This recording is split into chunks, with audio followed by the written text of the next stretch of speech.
गिबि गिबियावनो आं खुलुमग्रोबाय बयखौबो जोंनि बड'लेण्डबासि रायजो राजाफोरखौ आरो बिसेसकरि दिनै बड'लेण्ड बिग्रा जोंनि बारग' मावसं हान्जा अल बर' एक्स भलुन्टियार फर्स अर्गेनाइजेसन सोद्रोमाफोर बिथांमोनखौ आं गोसो सिंनिफ्राय धन्यबाद हरग्रोबाय। नंगौ जोङो दिनैहाय पार्लियामेन्ट सेसना दिनै जोब्बाय।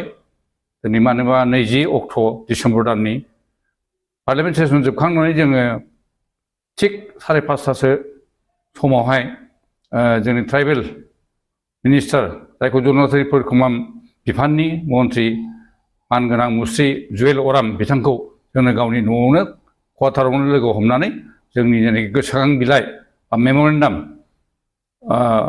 फर सेपारेट स्टेट बड'लेण्ड बेखौ जों होनो मोनबाय। बेनि थाखाय जों जोबोद गोजोननाय मोन्दों। आरो बेवहाय जोंखौ दैदेनदों होनोबा जोंनिनो गोदोनिफ्राय मावथि मावबोनाय मुस्रि सानसुमा खुंगुर बैसोमुसारि बिथाङानो जोंखौ दैदेनदों। आरो बेवहाय जोंनि जेसेबांनाखि मावथि हान्जाफोर आंजों दंफायोमोन बिथांमोनाबो जों जयैनो हाबजोबलायनानै रायज्लायनो मोन्दों। आरो बेवहाय जोंनि जुवेल अराम मन्त्रि बिथाङा बुंदों नोंथांमोना फैबाय था मानो होनबा नोंथांमोननि दाबियाथ' फुराना जाथारबाय हागौमानि नाजाबाय था होनदों। आरो लोगोसे बेखौ खोथा होदों बिथाङा जेसेबां हागौ एसेबां आङो प्राइम मिनिस्टार आरो हम मिनिस्टारजों माने रायज्लायगोन आरो नोंथांमोनखौ लोगो हमनो आं नाजागोन। बे खोथाखौ बुंनायाव जों जोबोद खुसि मोन्दों। आरो दा बेवहाय जों जोंनि दाबिखौ होबाय बिथांनो। दा जोङो आरो होलांबावगोन हागौमानि जोङो जोंनि हम मिनिस्टार दिनै अमित शाह बिथांखौबो जों होनो नाजाबावगोन बिथांनोबो। आरो बिनिफ्राय सर्बानन्द सन'वाल बिथांखौबो जों लोगो हमनो नाजादों।